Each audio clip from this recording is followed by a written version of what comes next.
हम में से कितने लोग हैं जो कभी न कभी या अक्सर डर अनुभव करते हैं? मैं भी आपके साथ हूँ, तो मेरा हाथ भी खड़ा हुआ है।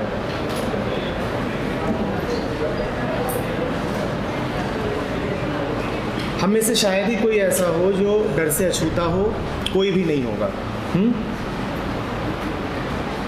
ये डर है क्या?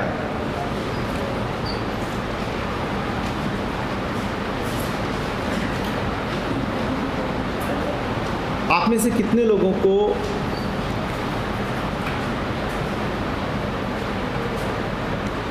कुछ लोगों के सामने, एक भीड़ के सामने सार्वजनिक रूप से बोलने में डर लगता है? Fear of public speaking. चलो नदीम, तुमको ही लेते हैं, खड़े हो जाओ। लोगों के सामने बोलने से डर लगता है। अभी यहाँ कितने लोग हैं? 200 हैं। अभी मुझसे बात कर रहे हो ना? ठीक अभी क्या डरे हुए हो? अभी जब हम दोनों बात कर रहे हैं नहीं लग रहा है, पर वैसे डर लगता है। पहले डर लग रहा था। फिर से बोलो जोर से। खड़े होने से पहले डर लग रहा था, अभी नहीं लग रहा है। देखो कितने सारे लोग हैं यहाँ पे, मुड़ो देखो। पर डर लग रहा है क्या? डर नहीं लग रहा है। बैठ जाओ। ये जो भी बात हुई, इसको बड़े ध्यान से समझिए। सैकड़ों की भीड़ के सामने बोलने में सिर्फ नदीम को नहीं, हम में से ज़्यादातर लोगों को डर की, हिचक की अनुभूति होती ही है। पर नदीम ने कहा कि ठीक अभी जब वो बोल ही रहे हैं तब डर नहीं है, इससे पहले डर लग रहा था। इससे पहले क्या नदीम बोल रहे थे? तो बड़ी मज़े की बात हुई कि जब बोल रहे हैं तब डर नहीं लग रहा, पर जब बोल नहीं रहे हैं तब, जब बोल रहे हैं तब डर नहीं लग रहा, जब बोल नहीं रहे हैं तब बोलने के बारे में सोच रहे हैं। तो डर बोलने में है या सोचने में? तो आपने यानी खुद ही पता कर लिया, बिल्कुल अपनी निजी खोज है ये आपकी अभी अभी, कि डर सिर्फ एक सोच है। डर करने में नहीं, करने के विषय में सोचने में है। जब कर्म हो रहा होता है, जब आप गहराई से करने में ही उतरे होते हैं, तब डर नहीं महसूस हो रहा होता। हम में से ज़्यादातर लोगों को भ्रम यही है कि मुझे ये काम करने से डर लगता है, मुझे बोलने से डर लगता है, मुझे कहीं जाने से डर लगता है, मुझे कुछ लिखने से डर लगता है। याद रखिएगा, ना बोलने में डर है ना करने में डर है। डर है उस विषय में सोचने से। तो पहली बात, डर सिर्फ एक विचार है, उसकी कोई वास्तविकता नहीं है।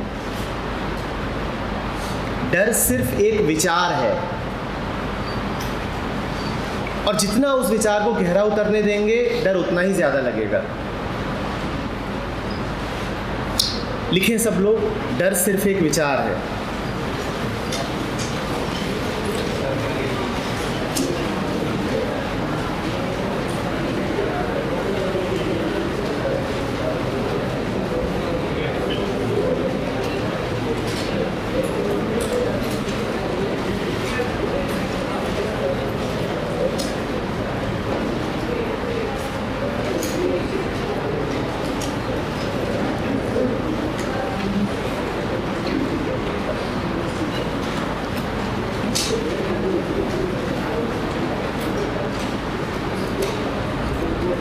अब दूसरी बात लिखेंगे, लिखने से पहले समझेंगे। ये जो विचार है जिसको हम नाम देते हैं डर, ये विचार क्या कहता है? ये विचार कहता है कि कुछ खो सकता है, कुछ नुकसान हो सकता है। ये विचार है कि मुझ में कोई कमी आ सकती है। हानि का विचार है ये।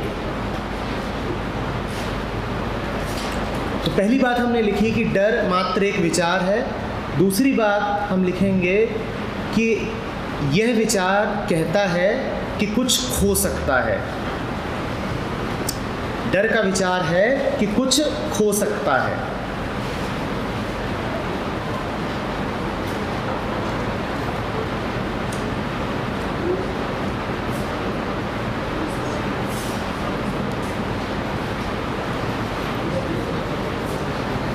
ठीक है, अब हम देखेंगे इसमें कि ये जो कुछ है ये क्या है। कुछ खो सकता है, क्या खो सकता है? नदीम, क्या बोलने में घबराते अगर ये हॉल पूरी तरह खाली होता?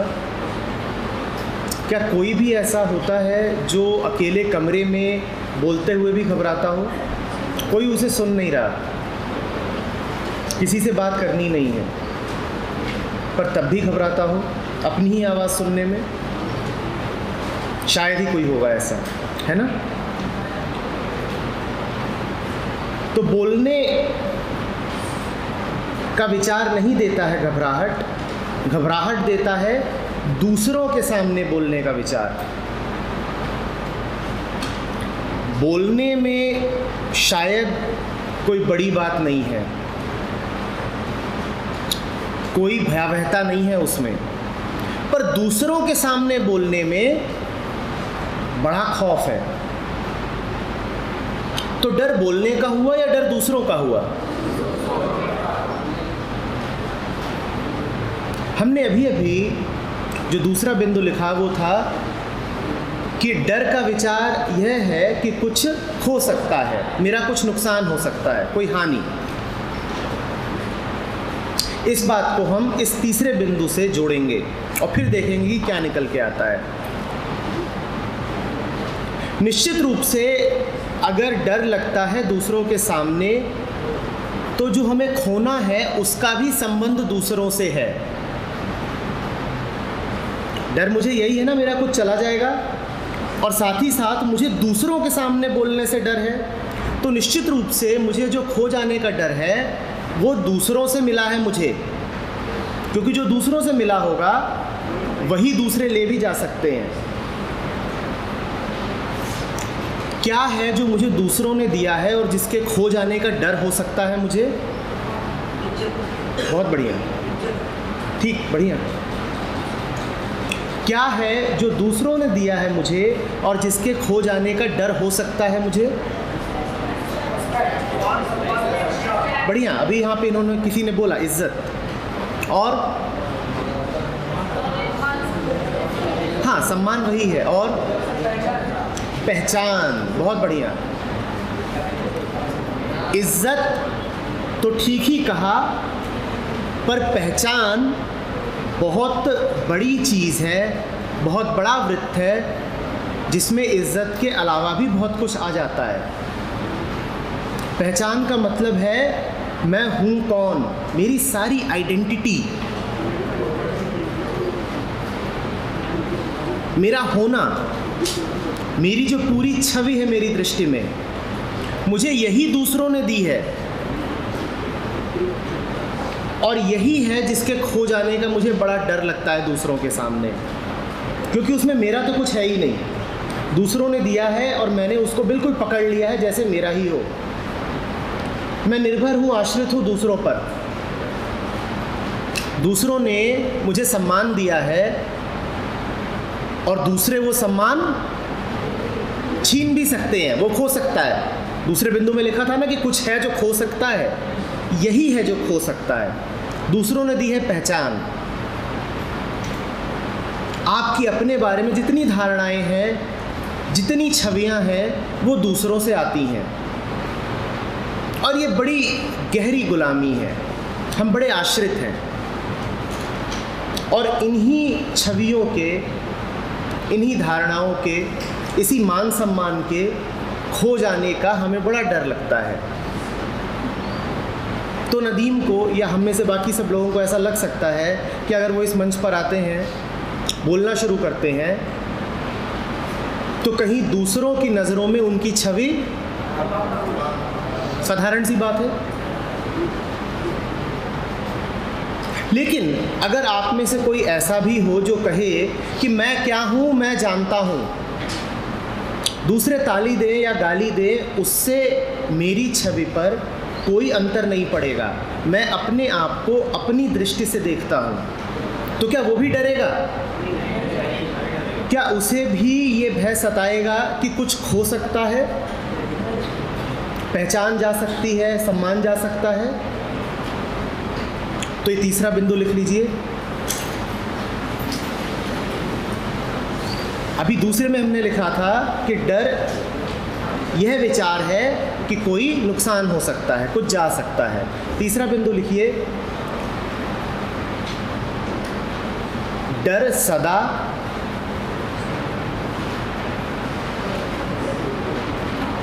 दूसरों के संदर्भ में है,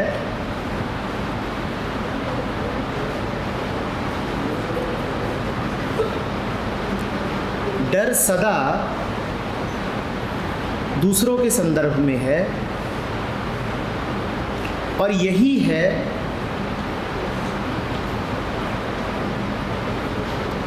कि जो दूसरों से मिला है वो छिन न जाए।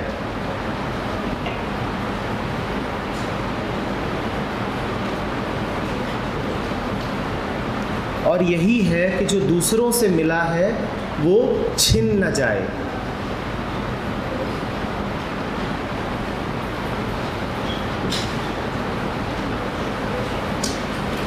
ठीक है, ये है डर को समझना। अब प्रश्न ये है कि इस डर से मुक्ति कैसे पाई जाए। अगर हम ठीक ठीक समझ गए हैं तो हमें ये भी दिख गया होगा कि इस डर से मुक्त कैसे हुआ जा सकता है। डर का मूल कारण है दूसरों पर निर्भरता। क्या ये बात स्पष्ट हो पा रही है? जो ही अपनी छवि को लेकर के दूसरों पर आश्रित रहेगा वही डरा रहेगा कि कहीं वो छवि नष्ट ना हो जाए।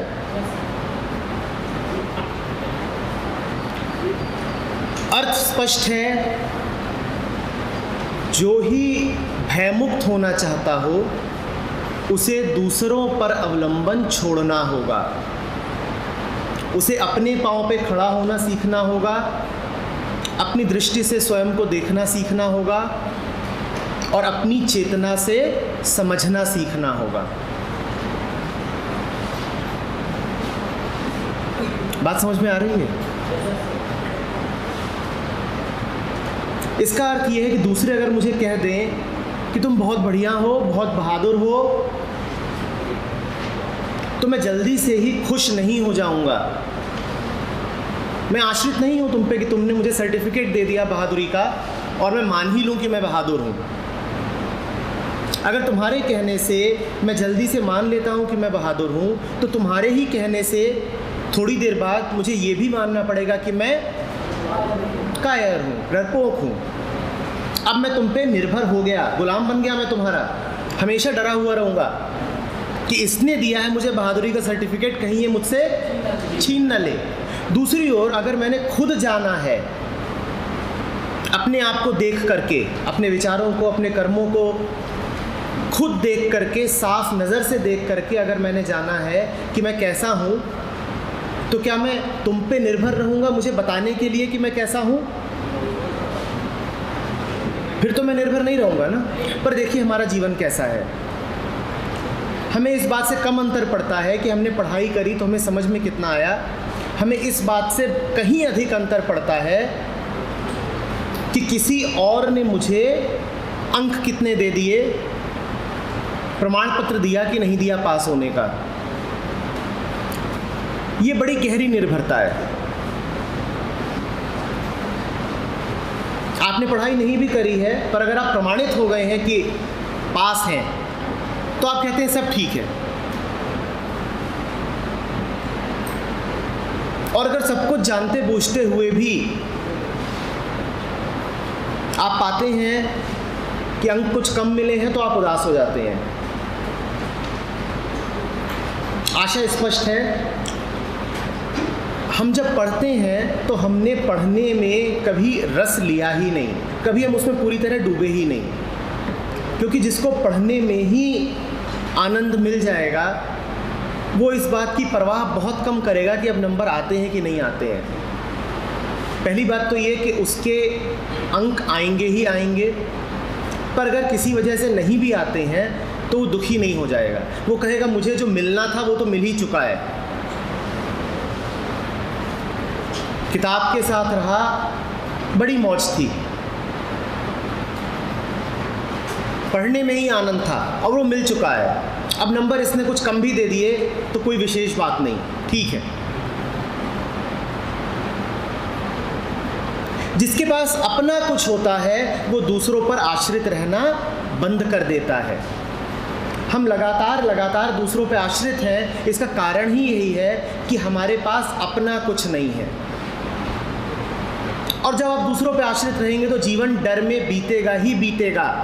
ये नियम है जीवन का। जो जितना पराश्रित है वो उतना डरा हुआ रहेगा, और आपको आश्रित होना ही पड़ेगा जब तक आप उसको नहीं पा लेते जो पूरी तरह आपका अपना है। मैं जो कह रहा हूं ये बात स्पष्ट हो रही है?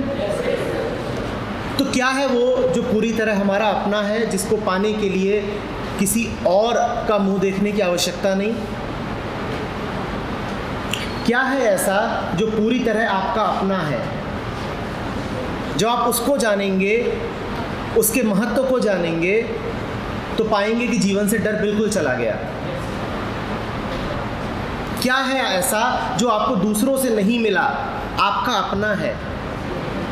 उसके लिए पहले आपको उन सब बातों को देखना पड़ेगा जो दूसरों से मिली हैं। नाम दूसरों से मिला है, धर्म दूसरों से मिला है, पहचान दूसरों से मिली है।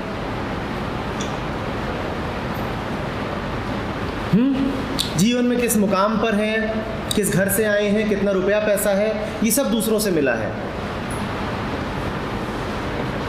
आपके पास आज कुछ डिग्रियां हैं, पर वो डिग्रियां भी दूसरों द्वारा ही प्रमाणित करके दी गई हैं। तो ऐसा क्या है जो पूर्णतया आपका अपना है, जो दूसरों से नहीं मिला?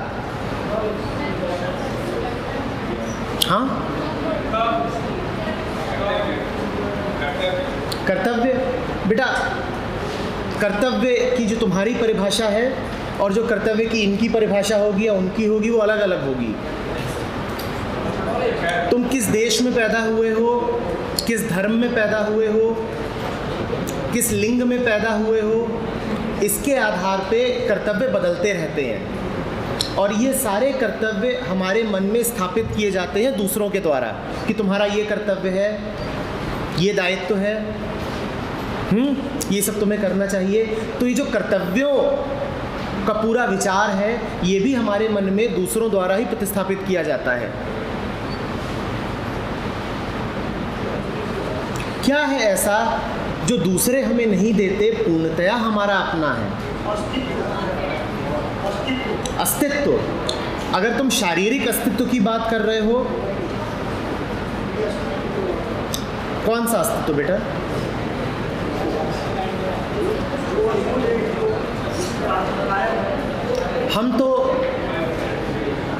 हम तो एक ही अस्तित्व जानते हैं, ये शारीरिक। और अगर शरीर की बात कर रहे हो तो उसकी जो पहली 2 कोशिकाएं थीं वो माँ और बाप से आईं, बाहरी, और उसके बाद शरीर ने जो कुछ पाया है वो भी बाहर से ही आया है। हवा, पानी, भोजन सब बाहर से ही आया है। ऐसा क्या है जो तुमने बाहर से नहीं पाया? कर्म। बैठो। कर्म आते हैं विचारों से, है ना? जो विचार होते हैं वही कर्म में तब्दील हो जाते हैं, और हर विचार बाहर से ही आता है। तुम्हारे दिमाग में कहीं ना कहीं बाहर से ही आरोपित होता है, समाज द्वारा, धर्म द्वारा, परिवार द्वारा, शिक्षा द्वारा। तो जिसको तुम अपना कर्म बोलते हो वो भी तुम्हारा अपना कहाँ है? चलो मैं बात को थोड़ा सा सुलभ किए देता हूँ। मैं अभी तुमसे बोल रहा हूँ, जो कुछ मैं बोल रहा हूँ ये एक बाहरी बात है ना। एक बाहरी व्यक्ति आया है तुमसे कुछ कह रहा है, ये बात बिल्कुल तुम्हारी अपनी नहीं है ना, ये बात मेरी है। ये बाहरी बात जितना तुम सुन रहे हो, जितना तुम्हारे कानों के पर्दे पर पड़ रही है, ठीक उतनी ही इस माइक पर पड़ रही है। यहाँ तक बात बिल्कुल एक जैसी है। एक बाहरी स्रोत है, उस स्रोत से कुछ ध्वनि निकल रही है, वही ध्वनि इसके ऊपर पड़ रही है और वही ध्वनि तुम्हारे कान पे पड़ रही है। यहाँ तक हिसाब बिल्कुल बराबर है ना बेटा? लेकिन उसके आगे कुछ और होता है। शाबाश। ये इतना करीब होकर भी, सारी ध्वनियों को पाकर भी कुछ जान नहीं सकता। इतना कुछ सुनता रहता है, ये तुमने जितना सुना होगा उससे ज़्यादा ये सुनता रहता है, पर कभी ये कुछ जान नहीं सकता। सुनता सब रहता है पर जान कुछ नहीं सकता, समझ कुछ नहीं सकता। तुम समझ सकते हो। अब जो बात कही गई है, बात बाहरी है, पर समझ किसकी है? और अगर तुम्हारी समझ ना हो तो ये जो कहा जा रहा है, क्या ये किसी भी काम आ सकता है? क्या ये इस माइक के काम आ सकता है? इस रिसीवर के काम आ सकता है? इस कैमरे के काम आ सकता है? क्या किसी ऐसे व्यक्ति के काम आ सकता है जो सो रहा हो? क्या किसी ऐसे व्यक्ति के काम आ सकता है जो ध्यान न दे रहा हो? तो इसका मतलब क्या है कि ध्यान ही समझ है, और वो ताकत पूरी तरह तुम्हारी अपनी है। जो ध्यान न दे रहे हो उनकी स्थिति इस माइक से बहुत बेहतर नहीं। उनके भी कानों के पर्दों पर मेरी आवाज़ पड़ रही होगी, पर क्या उन्हें कुछ समझ आ रहा होगा? ठीक जैसे इस माइक को कुछ समझ में नहीं आ रहा। ये काबिलियत है तुम्हारी अपनी, जो तुम्हें किसी ने नहीं दी और ना कोई तुमसे छीन सकता है। समझने की, जानने की काबिलियत।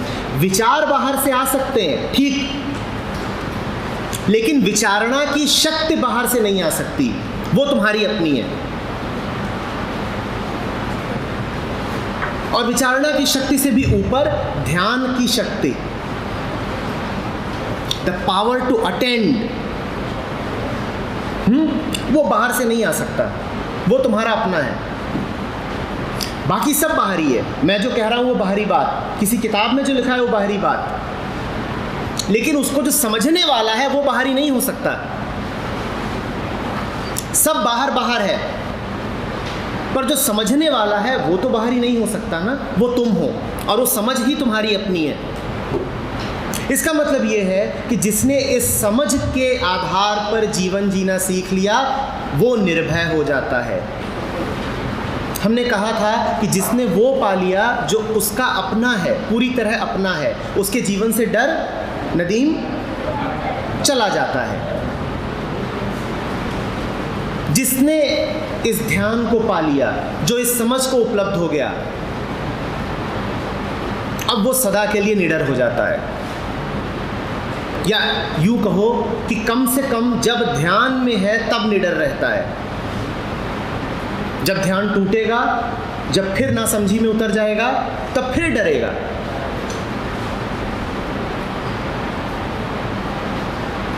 जितने भी लोग उत्सुक हों निर्भीकता में, फियरलेसनेस में, कितने लोग हैं उत्सुक? फियरलेस कितने लोग होना चाहते हैं? तो उनको फिर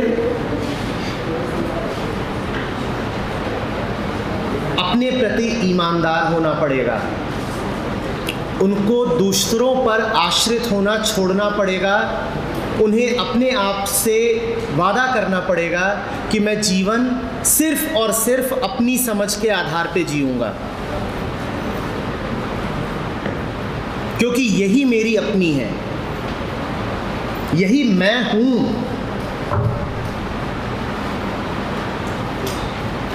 और हम सब युवा हैं, सही समय है बिल्कुल हमारे लिए कि हम अपने प्रति संकल्पित हो जाएं कि आश्रित नहीं रहेंगे, बैसाखियों पर नहीं चलेंगे, अपनी टांगों पर चलेंगे। जिसने अपनी टांगों पर चलना सीख लिया, अब डर का उसके लिए कोई कारण नहीं, कोई बैसाखी नहीं है उसके पास जो छिन सकती है उससे। और टांगें तो फिर भी बाहरी हैं, कोई तोड़ सकता है, कोई कट भी सकती हैं। समझ बाहरी नहीं है। जिसने उसको आधार बना लिया जीवन का, अब वो कभी नहीं डरा हुआ रहेगा। और जो उसको आधार नहीं बनाएगा, जो कहेगा ठीक है मेरे जीवन के निर्णय कोई और कर दे मेरे लिए, समाज किस लिए है, शिक्षा किस लिए है, माँ बाप किस लिए हैं, मुझे आगे क्या पढ़ना है कोई और बता दे, मुझे कैसी नौकरी करनी चाहिए कोई और बता दे, मुझे प्रेम किससे करना है कोई और बता दे। जो इन आधारों पे जीवन जिएगा वो निरंतर डरा हुआ रहेगा। आ रही बेटा बात समझ में? ठीक है नदीम?